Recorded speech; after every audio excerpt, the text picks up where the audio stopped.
ധ്യാൻ ചേട്ടന്റെ കഴിഞ്ഞ ദിവസത്തെ ഒരു റീല് കണ്ടായിരുന്നു. അതില് ധ്യാൻ ചേട്ടൻ തന്നെ ധ്യാൻ ചേട്ടനെ പടക്കം സ്റ്റാർ എന്നാണ് വിശേഷിപ്പിക്കുന്നത്. അതൊക്കെ നീ അറിയണം എന്തിനേ? ഞാൻ പറയാൻ പോകുന്നത് കേൾക്കാൻ സ്വപ്പം വിഷമമുള്ള കാര്യമാണ്. മനസ്സിലാകുന്നു. അപ്പൊ ഒരു പടത്തിനെ ശരിക്കും ഡീമോട്ടിവേറ്റ് ചെയ്യല്ലേ ചെയ്യുന്നത്. ഞങ്ങൾ എത്ര പ്രൊമോട്ട് ചെയ്യാലോ അപ്പൊ കേറും. എന്തിനാവശ്യമില്ലാത്ത കാര്യങ്ങൾ പറയണേ? അനിയനായിട്ട് എന്നെ അപമാനിക്കരുത്. അനിയൻ എപ്പോ എന്താവശ്യം ഉണ്ടെങ്കിലും അച്ഛനോട് ചോദിച്ചോ, ചെയ്തു തരും. നിങ്ങൾ കാരണം എത്ര പടം എന്റെ ഓടി. കാര്യത്തിലോട്ട് കയറുന്നതിന് മുമ്പേ തനിക്ക് എന്തൊരു ഒരു അളവക്കം. നായുടെ വാലേ നൂറ്റാണ്ട് കാലം കുഴലിട്ടാലും നേരെയാവൂല. അതായത് ചേട്ടന്റെ കമന്റ്സിൽ വരുന്നത് കള്ളപ്പണം വെളുപ്പിക്കൽ സ്റ്റാർ എന്നൊക്കെയാണ്. അങ്ങനെയുണ്ടോ?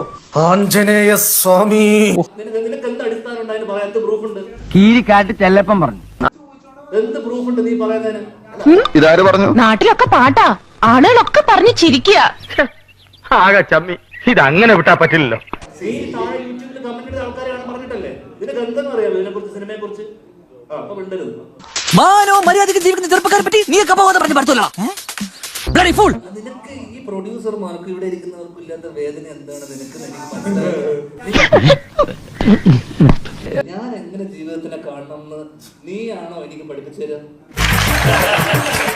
നീ എന്റെ തോളായിരുന്നോണ്ട് ചെവി നിന്നുണ്ട്. നീ ഇത്രയും ആൾക്കാരെ പറഞ്ഞിട്ട് നീ വെറുപ്പിച്ചു, എന്നെ വെറുപ്പിച്ചു. ഇത്രയും ആൾക്കാര് നിനക്ക് ഒരു വില ഞങ്ങൾ എടുത്തിട്ടുണ്ടോ? ഒന്നുമില്ലല്ലോ. യവൻ പറയുന്നതിലും കാര്യമുണ്ടെന്നേ. ഒരു ജീവപര്യന്തം തന്നെ എത്ര വർഷം അറിയാമോ? അങ്ങനെ ഇത്ര വർഷമൊന്നുമില്ല, എത്ര വർഷം വേണോ ആകാം. എന്തായാലും മിനിമം ഒരു 15 കൊല്ലം വരും. എന്തിനാ നിങ്ങൾ കൊന്നിട്ട് ജയിലിൽ പോകാൻ? നീ ജീവിതത്തിന് വളരെ സീരിയസ് ആയിട്ട് നീ ചെയ്യുന്ന ജോലി സീരിയസ് ആയിട്ടല്ലേ കാണുന്നത്? അതേ സീരിയസ്നെസ്സോടെ ഞാൻ ജോലി ചെയ്യുന്നു. അയ്യോ അത് പിന്നെ അങ്ങനെയാണല്ലോ. ശുദ്ധഹൃദയനായ എന്റെ പരിശുദ്ധിയെ സംശയിക്കാന്ന് പറഞ്ഞാൽ